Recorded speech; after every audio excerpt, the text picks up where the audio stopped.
Hello, and thank you for being here. I thought I'd start by a little bit about why this is my topic and how I got here, why this is important to me. So I'm going to talk a little bit about my journey getting here. Early on, I realized that boredom was the enemy for my learners and for me. How do I engage and motivate all of us? And the fun factor turned out to be an early answer. I then started using games in different ways than game-based learning.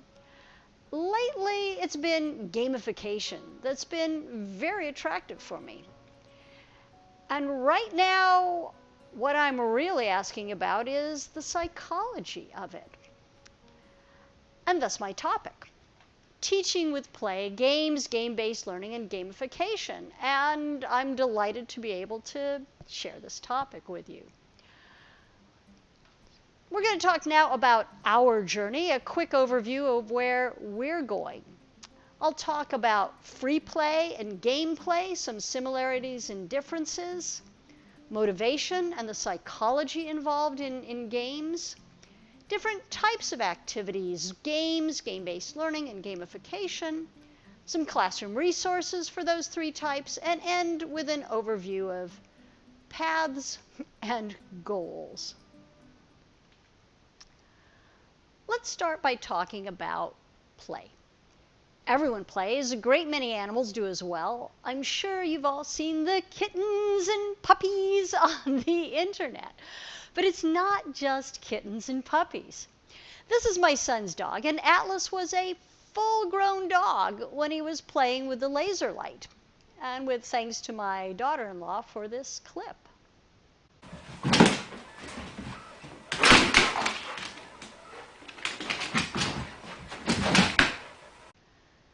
Atlas was freely playing in that clip. We can think that almost all creativity involves purposeful play. From my perspective, a great deal of learning involves purposeful play as well, what you might call gameplay. We play as children and we play as adults, but why do we play? Now, this is a question that philosophers have been asking since Plato and psychologists, at least since Freud. For children, free play is a learning tool, preparing them for participation in the world around them. Children play at being older, dressing up, preparing themselves. For children and adults, free play is an opportunity to experiment, to try on different masks, to be someone else. It's experimenting and learning. For children and adults, gameplay is an opportunity to forge bonds with others, to test our own limits, to become resilient through falling down and failing, generally without real-world consequences. And thus, play helps us learn. And if play helps us learn, it offers possibilities for teaching. Now, I've mentioned free play and gameplay. Let's turn to a definition of games. So what is a game? It's a system with rules. It's got some sort of challenge, feedback, interaction of some kind, maybe with other players, maybe with elements of the game, and fun, and in many cases, an emotional response. Players get caught up in the game. I'll be talking more about fun and the emotional response later when I look at motivation and psychology. So in this talk, I'm going to focus on gameplay rather than free play. There are a few differences, and let's start with some characteristics of free play from Weisler and McCall, cited in Courbet, and contrast them with gameplay. And this will help us as we look at the psychology of games later. So free play can be rule-governed, but the rules are fluid. Games have more formal rules, though they can also be a little flexible. Both will have some sort of challenge, but again, play is more flexible. Feedback in free play is very fluid. In a game, feedback may be formal, like an umpire, or informal from the other players or observers. Games have a more formal structure and a certain level of predictability. This is important for us psychologically. I'm sure you've had the same feeling that I have when someone isn't following the rules in a game. It's both annoying and unmotivating. Both free play and gameplay tend to be interactive, whether it's interacting with other people or with a tool, playground, for example, or a game board. In the classroom, gameplay is not always a choice, so it's quite different from free play. And we're going to talk about autonomy, the sense of choice, as a factor in motivation later. Fun is always part of play. It may look different, though. Jane McGonigal, among others, talks about hard fun, games where focus is key, like chess or maybe a challenging Scrabble game. It's still fun, but it's not the same kind of fun as swinging on a swing set. And let me add one more emotional element. Free play is easily distinguished from the real world. Again, this helps us experiment and be creative. Some games move into a game space. Players are highly engaged and focused where time seems to stop. This is sometimes called flow, and it's what game designers want to create. It's also a degree of motivation and engagement that we as teachers want to create. We've been talking about some aspects of free play and gameplay, including the sense of flow, where time stops because engagement is so deep. When I started thinking about the fun factor and with gamification, which I'll talk more about later, I wondered why it seemed to work. Well, motivation was clearly involved. And so now I'm going to talk a bit about motivation and psychology. Many thanks to Rick Rosenberg and the Centro Colombo Americana Pereira students. Let's look at what's going on here. We see adults and children working in pairs, individually, and groups on a game. They're deeply engaged and intent. I've used this game, Trace Effects, and found that it was very difficult to either get learners to shift to another activity or to get them to leave class when it ended if they were playing the game. When a game works, you see this level of engagement. The learners are motivated. And one common approach to looking at how games motivate users is with mechanics, dynamics, and affect, MDA, from Honecky, LeBlanc, and Zubek. When we talk about the classroom, of course, we will replace players with learners in it. The mechanics are the game elements that you use. Dynamics are how players are expected to respond to the elements that you've chosen, and affect is how players feel about the experience. It's what we often do in lesson planning, right? We think about the learning material and the approach, the mechanics, what we expect learners to do in response, the dynamics, and whether they will like and be motivated by it to learn or not, the affect. We can be playing a single game at the end of class, a long-term game, as in game-based learning, or turning our classroom environment into a game-like space, gamification. But these elements are in play. I'm going to look at another way of viewing motivation and game mechanics. This is with the octalysis system by UK Cho. He described it in his 2014 Actionable Gamification book, and he continues to refine the system. So he uses human-based design, which other people might call gamification, since he's working with human motivators, and these work across game use. Some of the positive motivators are meaning, accomplishment, and empowerment. Positive or negative ones, ownership, social influence. And then the negative motivators, scarcity, unpredictability, and avoidance. And I'll talk more about the psychology of that. You don't need to use all of these, but you need to think about all of them. With any use of games or gamification, the top half will be more empowering than the lower half.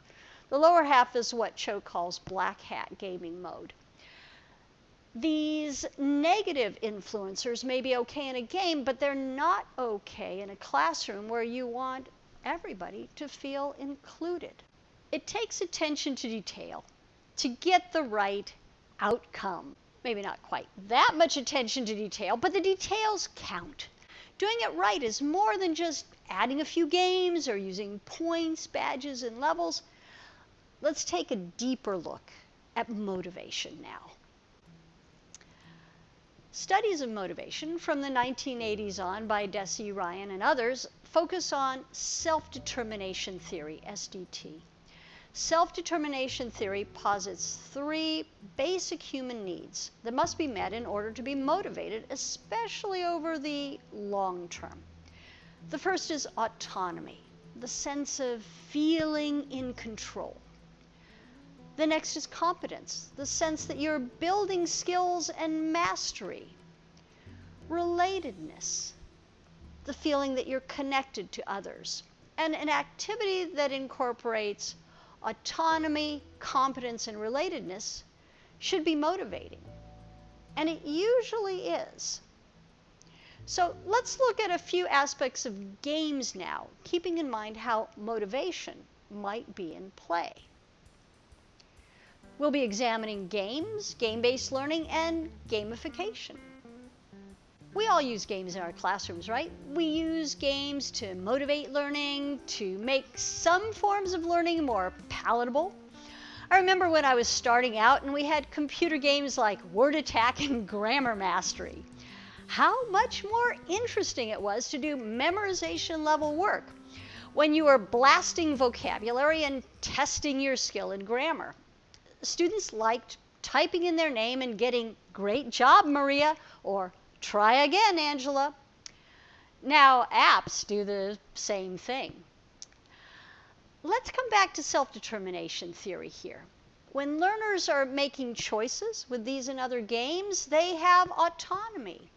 Scoring points, solving problems, completing a crossword, there's a sense of competence. And some current games are set up with team mode for relatedness. Games have extrinsic rewards, points, stars, outside the classroom, maybe an actual trophy, and intrinsic rewards, the camaraderie, the brag rights, the sense that you've done something well. And there are many kinds of games we might play. We choose specific games to achieve learning goals. Objectives can be social and behavioral, as well as linguistics, encouraging team play, perhaps, or turn-taking. Now remember MDA, mechanics, choosing specifically to achieve an outcome. Dynamics, thinking about what learners will learn, and affect, how they will feel. I'm going to be talking more about resources for learning and going into detail how you might use a few things in order to achieve games for learning. But I'm going to move on now from games to game-based learning. Using a game in a classroom is a short-term activity. It's relatively easy to motivate learners with short-term fun. At least it's a change. Game-based learning takes more effort because we're trying for longer-term motivation and learning. We're still thinking about the mechanics, the elements, the dynamics, what we want learners to do, and the affect, how we want them to feel. We're also thinking about autonomy, competence, and relatedness. But it's for an extended period of time, so it takes planning to do this well. Game-based learning is often a story or adventure. It can incorporate learner creativity, enhancing autonomy, and there's usually collaboration involved for relatedness. So I'm going to look at some examples of game-based learning next.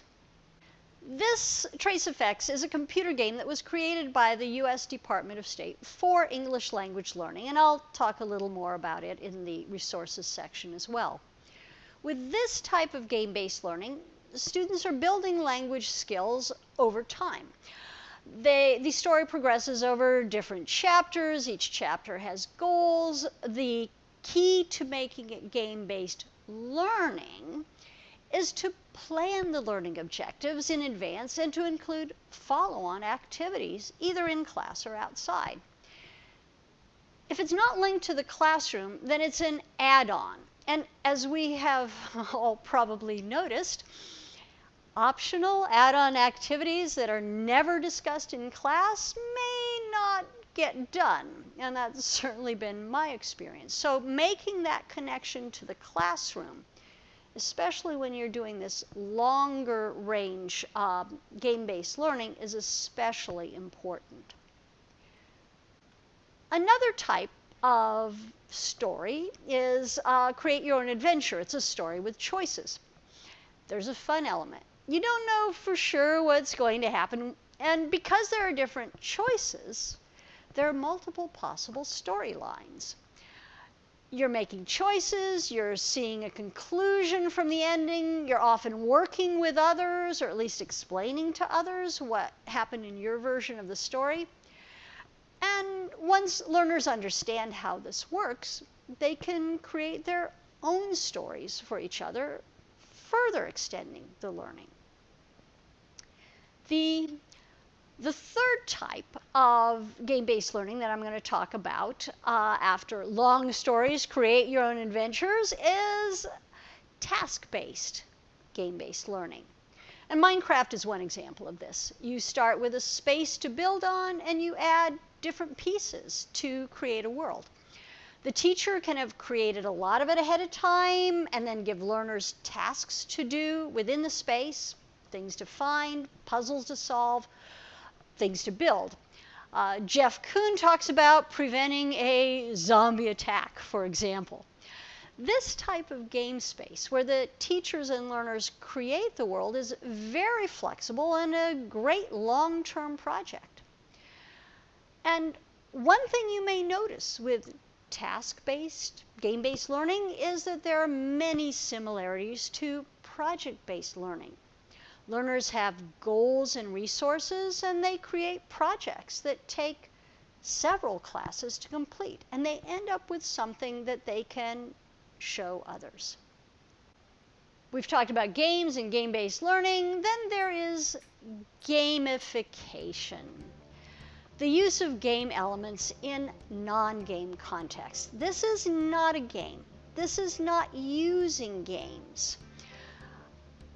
What does it mean? Well, game elements are the bits and pieces of games, the mechanics that we've talked about before. The goal with these elements is to motivate people. People who work on gamification have spent quite a bit of time trying to figure out why games work to motivate and to keep people engaged and involved. This was originally for business, now is extremely common in training, and has relatively recently moved to education. Let's look at some of the psychology of this. We've come back around to motivation.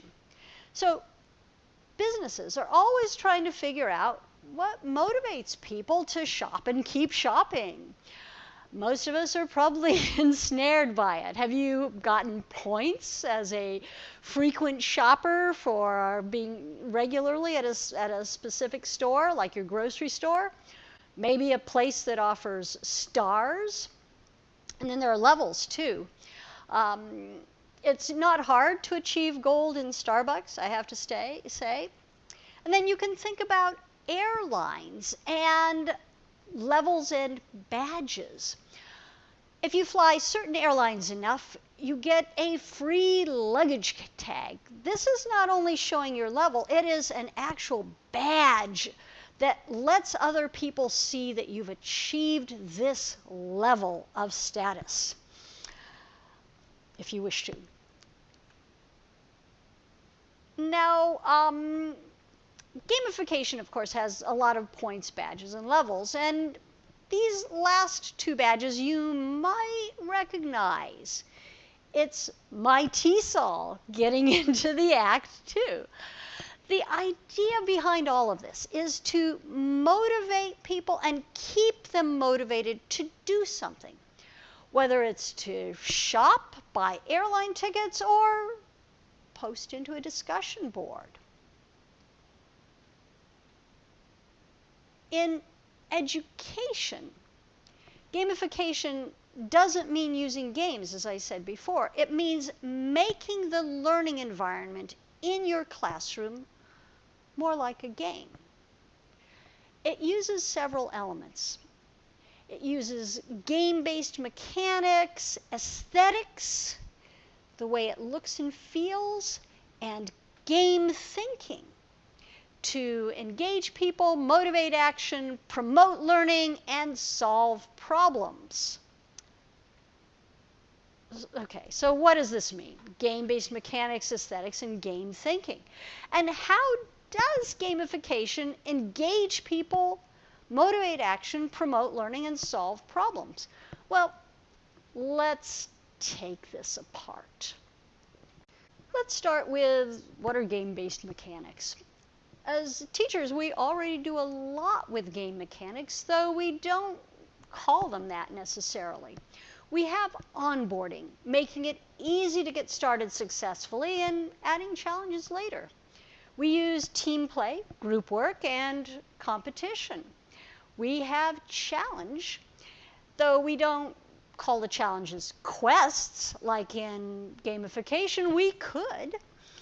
We have feedback and more than just points, and fun, at least from time to time. And then there are a few more elements. The clear sense of progress is very much part of games. And remember that points don't have to be about tests and quizzes in your class. They can be about classroom interaction, like helping others. You can have different kinds of points. I used XP's, experience points, and CP's, collaboration points, in my gamified teacher education class, for example. You earn points for different things, and with points there are typically badges, some visual, virtual, or physical display of expertise. They are surprisingly motivating for adults as well as for children. And acquiring a certain number of points or accomplishments earns a new level. But like all rewards, points, badges, and levels need to be meaningful to actually motivate. A key feature of larger scale games, especially adventure type games, is epic meaning. You can have smaller tasks, but you've got a large quest to save the world or defeat the zombies, for example. This is where project-based learning can actually shine. Learners are doing something that reaches outside the classroom, across days and weeks, and produces something of value to others. Maybe it's an explanation of a cultural practice, a whole class, or a whole school environmental project. It's not just another essay for the teacher. No, it's epic. As I said before, I've been teaching a long time, and like all teachers, I'm wondering how best to motivate all my students. I've got a few typically superstars who know exactly what to do. They're ready to go. They are consistently at the top of the class. They get great grades. I want to keep them challenged and motivated, but I don't worry about them. Similarly, I don't worry about my university students who never show up. I send them texts and emails, but they don't come. Okay, fine. I do worry about my learners who would like to do well, but maybe don't quite know how, where you try different styles, different things to get them motivated. They're the ones that I think are most likely to benefit from a gamification approach, and there are reasons why. Let's think about our usual classroom practice. learners usually visualize themselves doing well, maybe getting an A or 100% when they walk into class the first day.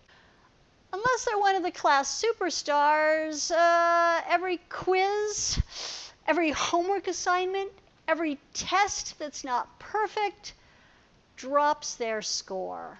Their visualized 100% quickly moves to 90, 80%, and on down. How motivating is this for most students, the people who are not superstars? It's not so good after all. In contrast, one of the most interesting aspects of gamification is how you use points for grading. In a gamified class or thread within a class, everyone starts at 0 points. Learners add points by accomplishing tasks of different kinds. These can be homework assignments, large projects, quests, class discussions, working with a partner, just about anything that can be awarded points. The total always goes up. And points can be converted into letter grades. Another feature of games is the ability to recover. You have multiple lives in a game. In a classroom, this does not mean giving everybody the same test multiple times to improve. No, but you do want to offer ways to gain points by doing extra work.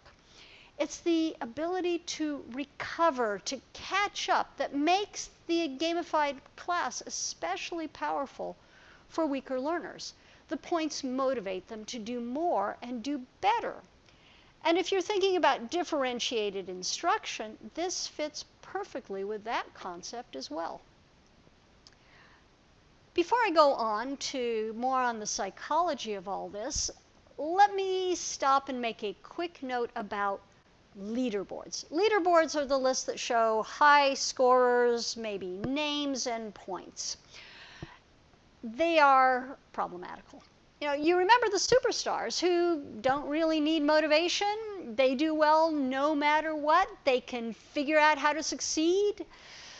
And everyone else, the superstars are the ones at the top of the leaderboard, of course. So leaderboards can contribute to accomplishment, but when there is one winner, or maybe a few, there are many losers. This evokes scarcity and can be very demotivating for those who feel that, first, a leaderboard is of value, and secondly, they will never get on it. So think about this and either make sure everybody can get on the leaderboard or just don't use them. I'm going to move on now to talk a bit about self-determination theory and motivation again. You remember an activity that incorporates autonomy, competence, and relatedness should be motivating, it usually is, but it's not always motivating. And this is where games, and especially gamification, gets really interesting. The research on gamification is mixed. Sometimes it works well. Sometimes it's good just at the beginning, maybe the first couple of weeks, and sometimes it doesn't work much at all. What usually happens when it works and meets those three needs of autonomy, competence, and relatedness is that learners develop intrinsic motivation. When the focus is on extrinsic rewards, though, motivation disappears once the extrinsic rewards are removed, or when they just get boring. For example, some gamified classes used leaderboards without carefully considering what they were rewarding. Students in the gamified class did worse on content tasks than those without the points and badges. Oh, Desi, Kessner, and Ryan wanted to take a deeper look at self-determination theory to see if there might be something else going on. They came up with a subset called cognitive evaluation theory. So this theory incorporates the way that an individual perceives events. When people felt a sense of autonomy and competence in what they were doing, the motivators, environments, and events, they developed intrinsic motivation as expected, and all was well. But When people perceived the motivators to be controlling, just trying to make them do something, then there was much less likelihood of intrinsic motivation developing. And when the rewards went away, motivation went away. Interestingly, this seems to be true generally. Positive feedback and rewards that feel genuine work to motivate. Feedback or a reward system that feels controlling, even if it's positive, can have negative effects. So much to keep in mind. Fundamentally, though, careful planning and paying attention to learning outcomes as well as to autonomy, competence, and relatedness can have positive results with long-term intrinsic motivation. It's how the learners feel about it that's really important. So now we've looked at motivation, games, game-based learning, and gamification with lots of ideas about how we might put all of these to use in our teaching. Now, let's take a quick look at some classroom resources. Let's start by taking a look at some language games. Scrabble, very much a language game. You can certainly have learners play it individually, but in a classroom, it's a good thing to play in teams. They're talking with each other, they have the interaction, they have that collaboration going on. A very nice way to do things. The same thing with Wheel of Fortune, working on spelling and vocabulary, either individually or better as teams. And all kinds of board games. You would choose the board game that fits the goal that you want to achieve. For example, you might use Monopoly if you're talking about how to live, how to save money, what to do with money. But there are many, many kinds of board games. Jeopardy is a great game, especially where teachers can customize the game to meet their specific classroom needs. Vocabulary, grammar, content areas, for example. This works extremely well for team play, and the classroom teams can get extremely vocal. And of course, nowadays, there are many online games. Crossword puzzles are just one type of game that you can find at manythings.org. There are also matching, audio-based games, many more. I was teaching reading when I came across 5-minute mysteries and other online mysteries like this one at squidoo.com. They can be very engaging, and they require close reading, which is why I wanted to use them. I wanted learners to really focus in on paying very close attention to what was going on. And I know many of you are well aware of Kahoot, which can be played in team mode. A great way to build relatedness while building language skills, choosing the objective, the language objective that you want to achieve, and adding in a certain amount of group work and enthusiasm.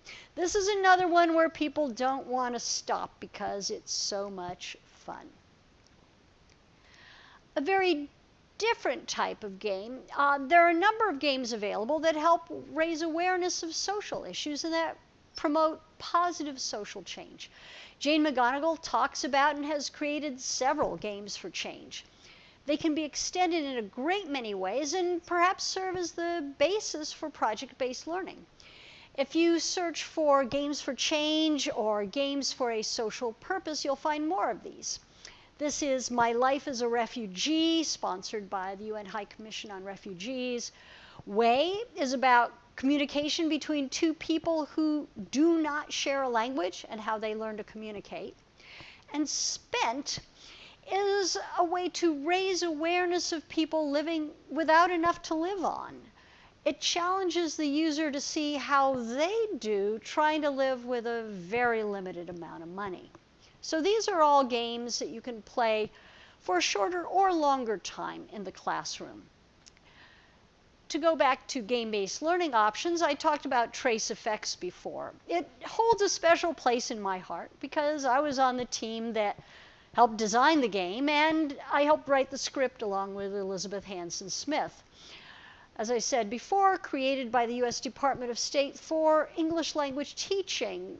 There are different activities that people do, but you'll notice here that you have words. Because it's a language game, you don't just collect things, you collect words. There are a lot of additional resources and teacher tools to give ideas about how to extend the game in class. The teacher's manual has extensive suggestions for what to do with trace effects, but if you look at this teacher's manual, you'll perhaps get some ideas of how you can extend other games, both game-based learning and classroom games. Some great ideas. And Trace also has a beautiful graphic novel extending the game with reading. If we look at the Create Your Own Adventure, this was A Dog's Life from Scholastic. It was designed for native speakers. The images are cute, the story is nice, and it makes for good conversations about pets. It might be especially interesting if you're working with people who never had pets or people who don't have dogs. It opens up a whole lot of discussion areas and can be very motivating that way. This is a classic. I had to talk about the Evil Landlady Action Maze. I love this game. It was created by Martin Holmes and Quandary, which was part of Half-Baked Software. It was, I think, the first action maze, create your own adventure game that I used in class. It's about an ESL student who's renting an apartment near a university and is having some problems with the landlady. If you're teaching people who rent apartments, or just as an example of evil at work, this is a great choice. A lot of different options, a lot of different paths. You go down one path, another path, another path. Learners share what they've done, what they've found. You can also use Quandary to create your own adventures. So this is great once students see how they work. They might want to try making their own. For task-based, there are quite a few task-based examples. We talked about Minecraft. There are different versions of city-building games, including the original SimCity. This is an image from Lin City running on Linux. And I also am showing here Immigration Nation from iCivics. iCivics is a free site related to US government and Supreme Court issues. But with all of these, as I mentioned before, they require planning to set up the game for success in the long term, because these are going to be longer term games. There were the resources. Now it's about time for us to take the last bit of our journey through learning with play. Let's look at some goals and pathways. Games, especially longer term games, are marked by their goals and pathways. Same is true in a gamified classroom. Players know there is a path to success, even if the path isn't immediately clear. With games, players persist and try again. They may be aiming for a reward like a high score, but they may just want to play for the sake of playing because the game itself has become a goal. The short-term learning, short-term goals, long-term learning, long-term goals. We try to make those fit together. And if we're thinking about paths, on any path, you don't know what you'll find. Surprises abound, and learning opportunities, whether they're about butterflies that look sort of like snakes, or the family life of coatimundis. That's so true of games. There's flexibility and ongoing engagement, because while you know you're going somewhere, there may be more going on than you originally think. And it comes back to my early fun factor. There's this element of unpredictability in a safe space. You know where you're going, you've got a few surprises that come up, but they are happy surprises, they're fun surprises. And you don't know what you'll see emerging from your path and your adventure. But as teachers, we hope that our learners are building resiliency, autonomy, persistence, and motivation to continue despite obstacles. This is where we want to be, where we can use the human love of play to engage and motivate our learners to achieve their goals.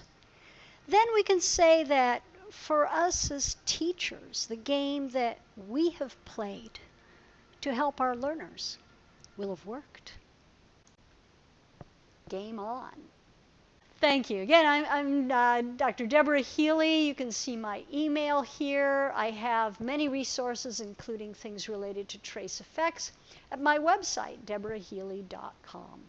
I'll also put in a thank you for the music. It's all Creative Commons licensed for commercial work, the CC BY. You've got a bunch of music in this, and many thanks to those who are willing to give their music away. I'm going to end with a final thought. I really like this one. We do not stop playing because we grow old.